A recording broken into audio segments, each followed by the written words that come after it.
There are men who become rich. There are men who become famous. And then there are the rare few who quietly rewrite the rules of wealth itself. For more than half a century, presidents listened when he spoke. Billionaires studied every word he wrote. Wall Street waited for a single annual letter capable of moving entire markets. Yet the man behind this extraordinary influence never lived like a king. He drove ordinary cars. He lived in the same modest house for decades. He drank Coca-Cola almost every day. And while the world chased the next big thing, he became one of the richest people in history by doing something almost nobody else could. Nothing. Not because he was lucky, not because he predicted the future, but because he understood a truth so powerful that it turned patience into billions of dollars. This is not the story of the greatest investor who ever lived. It is the story of how one quiet boy from Omaha learned to ignore the crowd, trust his own judgment, and build a financial empire unlike anything the world had ever seen. This is the story of Warren Buffett. When Warren Buffett was a boy growing up in Omaha, Nebraska, during the darkest days of the Great Depression, he was not surrounded by vast fortunes, grand family estates, or powerful political dynasties. His father, Howard Buffett, was a local stockbroker who lost his job when the bank collapsed in 1931. Howard was an immensely principled man, an independent thinker who later served in the United States Congress. But it was not Howard's politics that shaped young Warren. It was a single philosophical principle that Howard repeated over and over again. He called it the inner scorecard versus the outer scorecard. The outer scorecard asks a simple, dangerous question. How do I look to the rest of the world? It is driven by status, approval, luxury, public applause, and the constant desire to be praised by peers. The inner scorecard asks a fundamentally different question. How do I measure up to my own standards? It does not care if the world thinks you are a fool, so long as you know in your heart that your logic is sound, your facts are correct, and your principles are intact. Howard used to ask Warren, if the whole world thought you were a terrible person, but you knew you were doing the right thing, would you be happy? That single lesson became the foundational architecture of Warren Buffett's mind. It explains how a boy who started by collecting used soda bottle caps from vending machines in Nebraska grew up to build the most formidable wealth creation engine in human history, Berkshire Hathaway. Warren was not born a genius in the traditional sense. He was not a polymath who spoke 5 languages or painted masterworks. He was a boy obsessed with numbers, logic, and compounding. As he famously reflected late in his life, all you need to build a massive financial snowball is 2 things, wet snow and a very long hill. His story is not merely a tale about making money. If it were only about money, Warren would have retired in his 30s with a few $1,000,000 and spent the rest of his life on a yacht. His story is about the relentless pursuit of rationality. It is about emotional discipline in times of extreme market chaos, the refusal to follow the crowd, and the incredible, almost magical momentum of compound interest applied over 8 decades. To understand how a modest Midwesterner became the Oracle of Omaha, we cannot look at Wall Street. We must look at the quiet streets of 1930s Nebraska, where a 6-year-old child was already figuring out how to extract a profit margin from every house on his block. In the summer of 1936, 6-year-old Warren Buffett did not spend his afternoons playing baseball or chasing streetcars. He walked down to his grandfather's grocery store, Ernest Buffett's home market, and invested. He purchased 6 packs of Coca-Cola for 25 cents each. Then, carrying the wooden crate Under his arm, in the sweltering Midwestern heat, Warren walked door to door through his neighborhood, selling individual bottles for 5 cents apiece. When you do the math, 6 bottles at 5 cents each equals 30 cents total revenue on a 25-cent investment. That is a 5-cent profit per six-pack, a 20% return on capital. While the rest of the country was suffering through financial ruin and despair, a 6-year-old boy was quietly running an arbitrage operation with an asset that had an unbreakable consumer demand: cold soda on a hot day. Even at 6, Warren was fascinated by the physical evidence of consumer behavior. He spent hours hanging around the local gas station, watching people put coins into the soda machines. When the machine was emptied, Warren didn't just walk away. He sorted through the discarded bottle caps in the trash bin. He counted every single cap, keeping strict tallies in a small notebook. He wanted to know which flavor was selling the fastest. Was it Orange Crush? Root beer? Coca-Cola? Decades before he would deploy billions of dollars into consumer stock investments, Warren was already running field research on consumer preference and brand dominance. By the age of 11, Warren decided it was time to step into the big leagues, the stock market. He had read every book on investing in the Omaha Public Library, including one titled 1,000 Ways to Make $1,000. In 1941, he took $120 of his hard-earned savings, money built up from selling chewing gum, newspapers, and golf balls retrieved from local water hazards, and made his first stock purchase. He bought 3 shares of a company called City Service Preferred at $38 per share. To make the venture even more significant, he convinced his older sister Doris to pool her savings with his and buy 3 shares as well. Almost immediately after they bought the stock, the market took a turn for the worse. City's Service Preferred began to slide. $38 became $35. $35 became $30. Soon, the stock touched $27 a share. Every single morning on the walk to school, Doris would look at Warren and remind him that her life savings were evaporating because of his advice. The emotional pressure was intense. Warren felt the weight of taking responsibility for someone else's money. Eventually, the stock stabilized, turned around, and slowly began to climb back up. When it finally reached $40 per share, Warren panicked. Relief washed over him. He immediately sold all 6 shares, locking in a tiny $2 profit per share, minus brokerage fees. He and Doris had survived. They had made a tiny profit.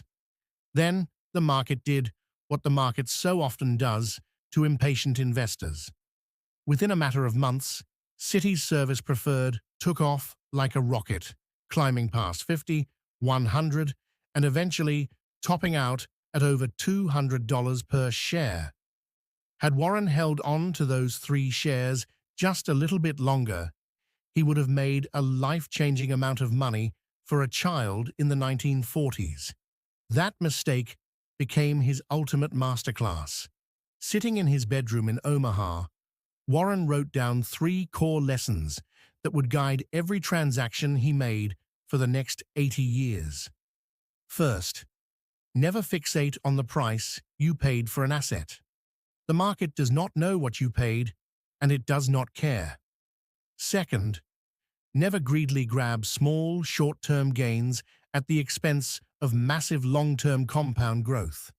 And third, never manage someone else's money unless you are certain you can control their emotional reactions to volatility. By the time Warren turned 15, his family had moved to Washington, D.C., after his father was elected to Congress. Most teenagers in Washington were adjusting to high school social life. Warren was building an empire. He took on two separate newspaper routes for the Washington Post and the Washington Times-Herald, waking up at 4:30 every morning. He didn't just deliver papers, he optimized the routes, mapped out the most efficient physical paths, and sold subscriptions to magazine add-ons along the way. By the time he was 17, he was earning more money delivering newspapers than his high school teachers were making by teaching class. He took those newspaper profits and bought a 40-acre farm in Nebraska, hiring a tenant farmer to work the land while Warren took a share of the crop yields. Then, he partnered with a friend named Don Danley to launch the Wilson coin-operated machine company. They bought a broken pinball machine for $25, repaired it, and convinced a local barbershop owner to let them place it in the back room in exchange for a 50-50 profit split. The first night, the machine generated $4 in nickels. Within months, Warren had placed pinball machines in barbershops all across the city. By the time he graduated high school, Warren Buffett had accumulated over $9,000 in personal savings, the equivalent of well over $100,000 in purchasing power today. He was rich for a teenager, immensely confident in his mathematical abilities and ready for college. But he was about to discover that everything he thought he knew about investing was completely wrong. In the fall of 1949, 19-year-old Warren Buffett was browsing a bookstore in Lincoln, Nebraska, when he picked up a newly published book bound in a simple black cover. The title was The Intelligent Investor, written by a Columbia University professor and Wall Street veteran named Benjamin Graham. Warren opened the book, began reading, and felt as though a light switch had been flipped inside his mind. Up until that moment, Warren had believed that investing was about predicting what the stock market was going to do next. He had spent years drawing stock charts, tracking price trends, and trying to forecast market momentum. Benjamin Graham shattered that entire framework in a single chapter. Graham introduced two radical, timeless concepts that instantly anchored themselves in Warren's brain. The first was an imaginary character named Mr. Market. Graham told his students to imagine that they owned a small share in a private business, and every single day a partner named Mr. Market showed up at their front door offering to either buy their share or sell them his. Mr. Market was wildly emotional. Some days he was euphoric, seeing only sunshine ahead, and he would quote an absurdly high price. Other days he was deeply depressed, seeing nothing but disaster, and he would quote an absurdly low price. Graham's point was brilliant in its simplicity. Mr. Market is not your guide. He is not there to tell you what your business is worth. He is there to serve you. You do not have to accept his offer. You only transact with him when his prices are absurdly out of touch with reality. The second concept was the margin of safety. Graham taught that you should never buy a stock unless the price being offered was far below the real, intrinsic value of the underlying business. If you estimate a bridge can hold 10,000 pounds, you don't drive a 9,000-pound truck across it. You build a bridge that can hold 30,000 pounds, so that even if your estimate is slightly wrong, you don't crash. Warren immediately abandoned chart reading and applied to Columbia Business School specifically to study under Benjamin Graham. He was so eager that he didn't even wait for a formal acceptance letter. He showed up in New York, walked into Graham's office, and declared his devotion to value investing. At Columbia, Warren was an absolute force. He was the only student to ever receive an A+ from Benjamin Graham. When Graham asked a question in class, Warren's hand shot up instantly, usually providing financial data from memory before Graham could even finish his thought. During his time at Columbia, Warren stumbled upon a company that fascinated him, GEICO, the government employees' insurance company. On a cold Saturday morning in January 1951, 20-year-old Warren took a train from New York to Washington, D.C., and walked straight up to GEICO's headquarters. The doors were locked, but Warren didn't turn back. He knocked on the glass until a janitor opened the door. Warren asked if anyone was inside. The custodian pointed him to Lorimer Davidson, the vice president of the company, who happened to be working late. For the next 4 hours, the young student sat in Davidson's office, asking relentless questions about how insurance worked. Davidson explained that GEICO had a structural advantage. By selling insurance directly to government employees through the mail, they bypassed expensive brokers and cut out commissions, allowing them to underwrite policies cheaper than anyone else in the industry.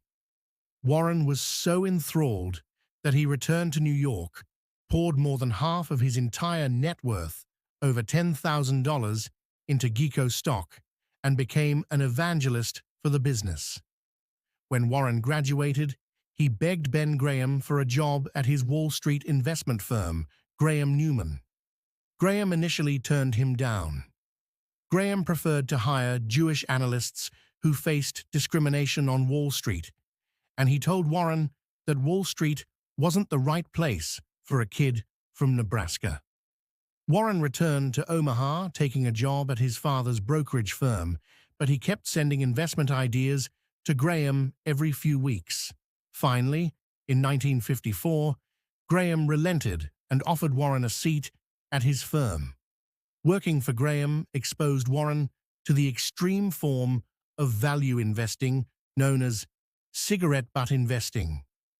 Imagine walking down a dusty sidewalk and seeing a discarded damp cigarette butt lying in the gutter. It looks disgusting, and there isn't much left of it. But if you pick it up, light it, and take one last puff, you get a quick burst of smoke for absolutely free. That was Ben Graham's core investment strategy. He looked for terrible, dying, mismanaged manufacturing companies whose stock prices had fallen so low that the total market value of the stock was less than the actual cash and liquid assets the company held in the bank after paying off all its debts. Graham called these net stocks. You bought them for 50 cents on the dollar, waited for the market to realize its mistake or for the company to liquidate its assets, took your one last free puff of profit, and ran away. It was mathematically foolproof, but it was tedious, unpleasant, and didn't scale well. As Warren's capital grew, he realized that finding hundreds of discarded cigarette butts was getting harder and harder. He was ready for a strategy that could carry him for the rest of his life. By 1956, Ben Graham was retiring from Wall Street, and Warren Buffett made a decision that shocked his peers in New York. At 25 years old, he packed up his bags and moved back to Omaha, Nebraska. He didn't like Wall Street. He found the constant noise, the rumors, the manic energy, and the consensus-driven thinking of New York toxic to clear, independent judgment. In Omaha, far away from the madness, he could sit in a quiet room, sip a soda, and read financial reports for 12 hours a day without anyone interrupting him. Sitting in the bedroom of his rented home, Warren launched the Buffett Partnership. He gathered 7 family members and close friends, collecting a total pool of $105,000. Warren himself chipped in just $100. His terms were uncompromising, almost unheard of on Wall Street. First, Warren would take 0 base salary. Second, he would keep 25% of all investment profits above a 6% annual return. If the partnership gained less than 6% in a year, Warren made nothing. If the partnership lost money, Warren's own money was on the line to absorb the blow. Third, He refused to tell his partners what stocks he was buying. They had to hand over their money, trust his judgment completely, and judge his performance over a minimum 5-year horizon. While the rest of the financial world was buying blue-chip stocks at high valuations, Warren spent his days turning the pages of massive Moody's and Standard and Poor's investment manuals by hand. He read every line item of thousands of obscure companies. He found a small map maker called Sanborn Map Company. The company's stock was selling for $45 a share, but Sanborn owned an investment portfolio worth $65 a share on top of its map business. Warren quietly bought up controlling interest, unlocked that underlying value, and handed massive profits back to his partners. Between 1956 and 1969, while the Dow Jones Industrial Average grew at a respectable 9% annually, the Buffett partnership compounded at an astonishing 31% per year. A partner who invested $10,000 with Warren in 1956 saw that money grow to over $300,000 by the end of the decade. Then, in 1959, an event occurred that would shape the rest of Warren's life. A local doctor invited Warren to a dinner party in Omaha, where he introduced him to another Omaha native who had moved away to California, Charlie Munger. Charlie was a brilliant, razor-sharp lawyer turned investor with an uncompromising bite to his humor. Like Warren, Charlie was deeply analytical, fiercely rational, and obsessed with human psychology and mental models. The two men hit it off instantly. They spent the entire evening talking over each other, ignoring the rest of the party, debating business economics, history, and human behavior. They began talking on the phone almost daily, a habit that would last for over 6 decades. Charlie Munger saw the fundamental limitation in Ben Graham's cigarette butt framework long before Warren did. Munger understood that picking up dying businesses might yield small, quick wins, but it was a terrible way to build generational wealth. If you buy a bad business cheap, time is your enemy. The longer you hold it, the more value deteriorates. Munger pushed Warren toward a new paradigm. Warren, forget about buying fair businesses at wonderful prices. Buy wonderful businesses at fair prices. Munger argued that if you buy an outstanding business with high returns on capital, strong pricing power, and brilliant management, time becomes your friend. You don't have to sell it. You don't have to look for another discarded cigarette. You simply sit back, let the business compound its earnings, and watch your wealth grow automatically. That single shift in mindset, from Graham's strict cigar butt quantitative approach to Munger's qualitative business quality approach, transformed Warren Buffett from a successful hedge fund manager into the greatest compounding machine the world had ever seen. And the vehicle for this transformation was waiting for him in an old, decaying New England textile town. In 1962, Warren began buying shares in a company whose name would eventually become synonymous with ultimate financial power, Berkshire Hathaway. At the time, Berkshire Hathaway was not a financial empire. It was an old, struggling group of textile manufacturing mills in New Bedford, Massachusetts. The American textile industry was dying, undercut by cheaper foreign manufacturing and rising labor costs. But Berkshire's stock was trading at $7.50 a share, while its net working capital was over $11 a share. It was a classic Ben Graham cigarette butt.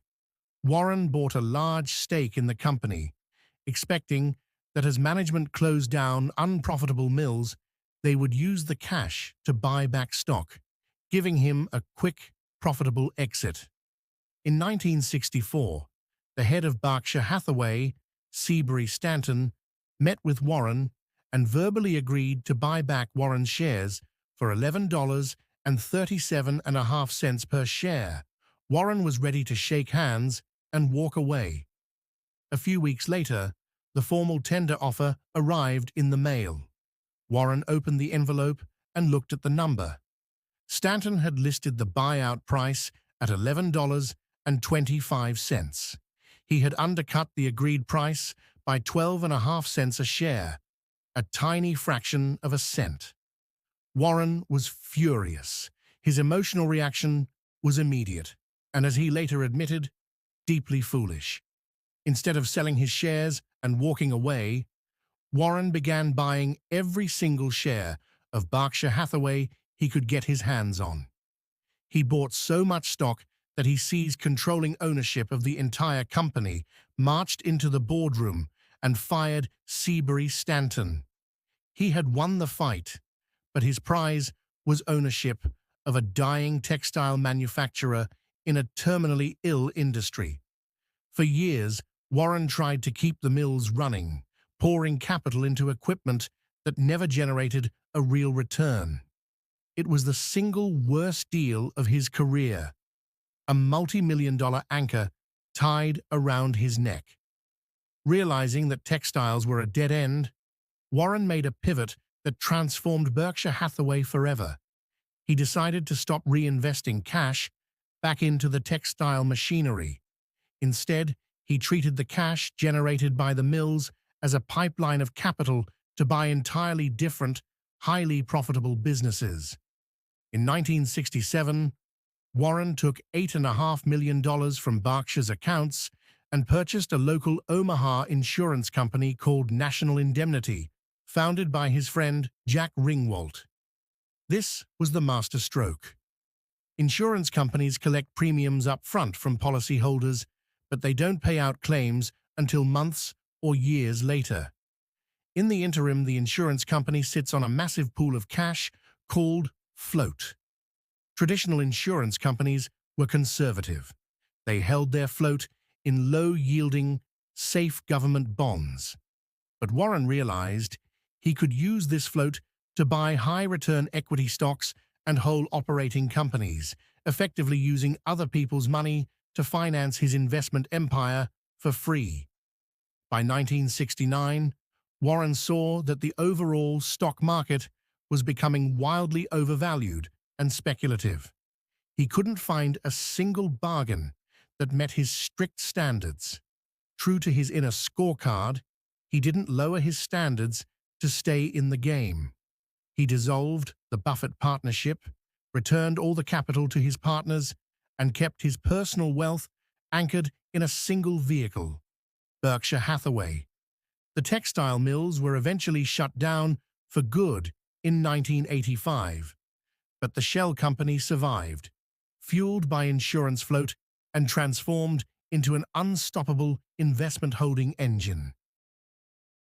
With the engine of Berkshire Hathaway up and running, Warren and Charlie Munger began hunting for businesses protected by what they termed an economic moat.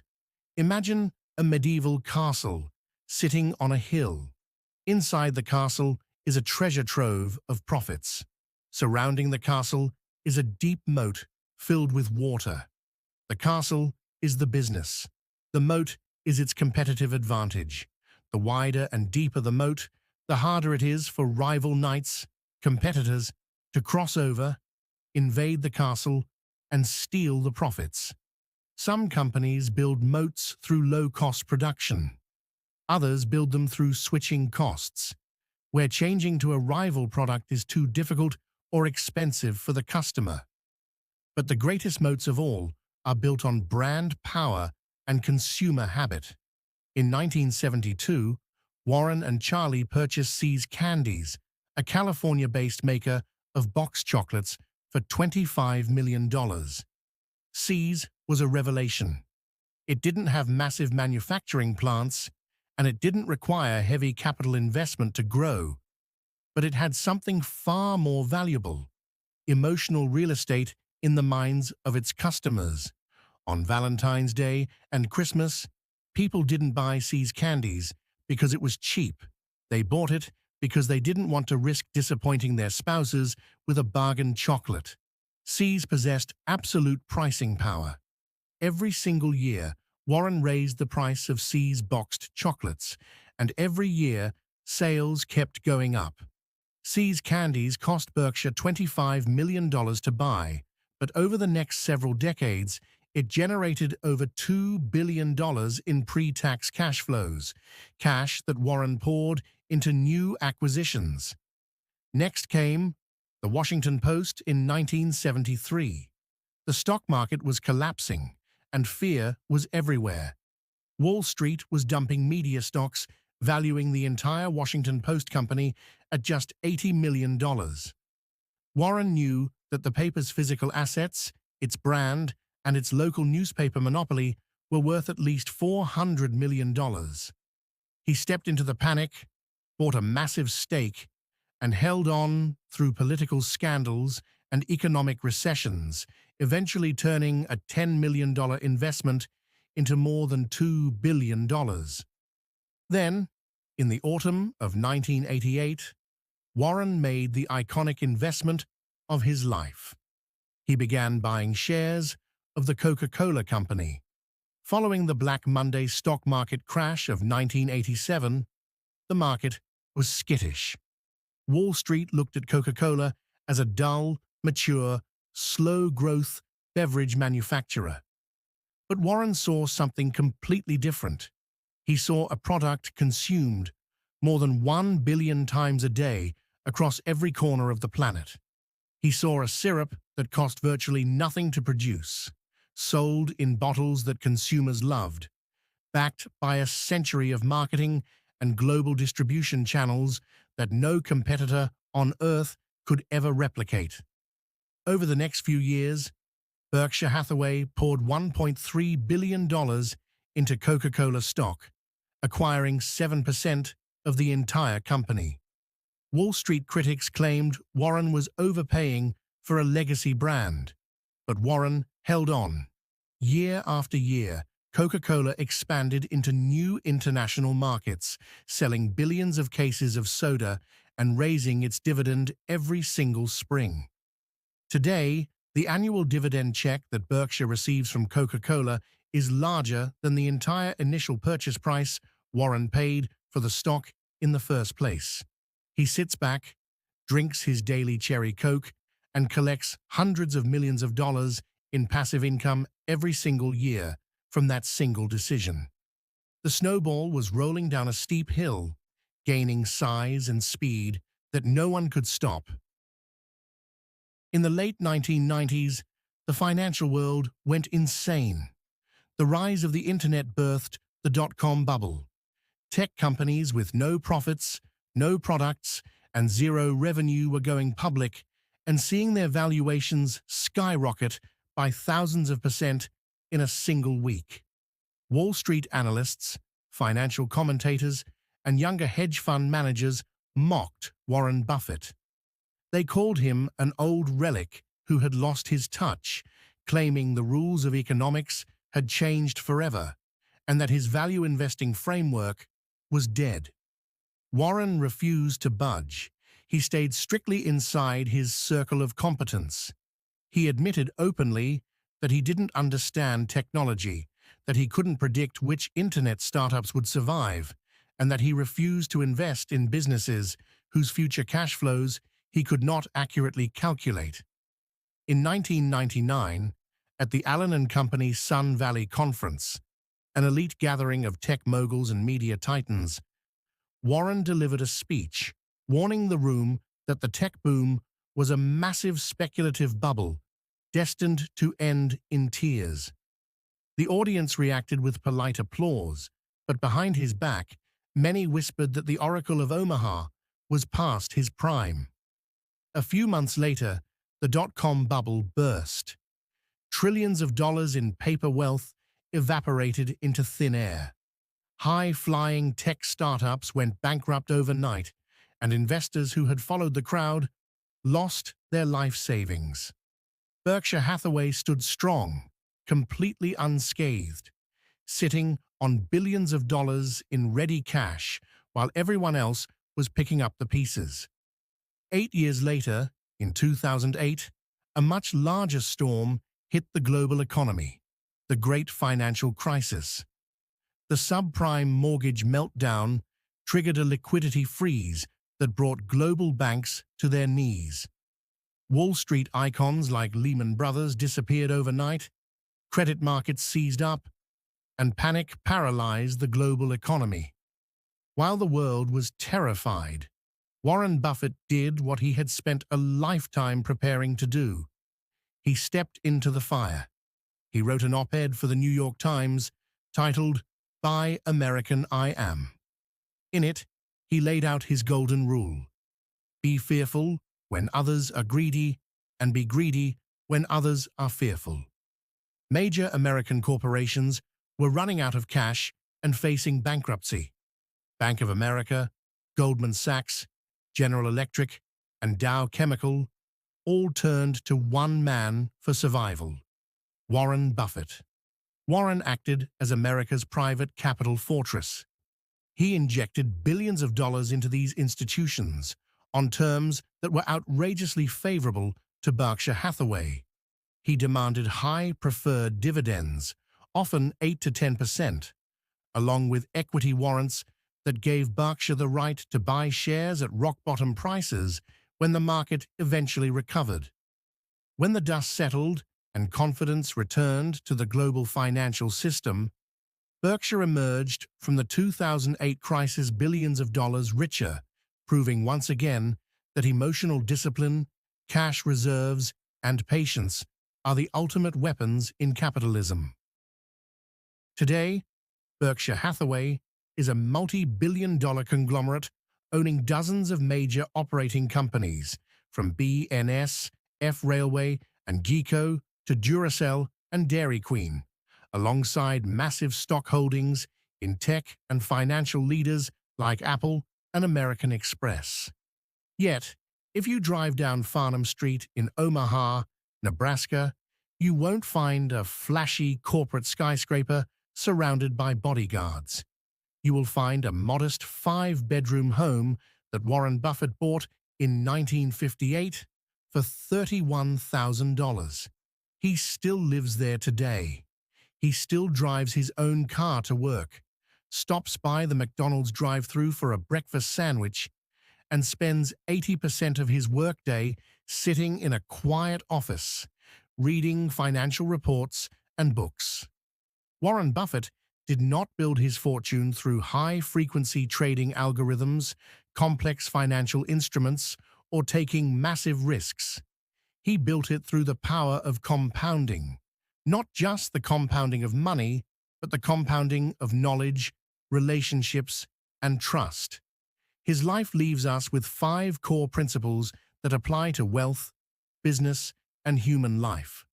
First, focus on the inner scorecard. Never let the opinions, applause, or noise of the crowd dictate your values or decisions.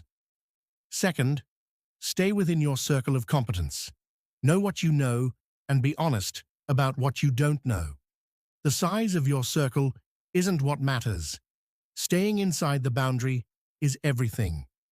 Third, protect your reputation at all costs. As Warren famously warned his managers, it takes 20 years to build a reputation and 5 minutes to ruin it. If you think about that, you'll do things differently. Fourth, value time above money. You can buy almost anything on earth, but you cannot buy more time. Spend your years doing what you love with people you respect. And fifth, let compounding work its magic. True wealth, whether financial, intellectual, or personal, is built slowly, brick by brick, day after day, year after year. In 2006, Warren made another unprecedented decision. He pledged to give away more than 99% of his vast fortune to philanthropic causes, primarily through the Bill and Melinda Gates Foundation and his children's charitable foundations. For Warren, money was never about buying luxury yachts or private islands. It was simply the scoreboard of a game he loved to play.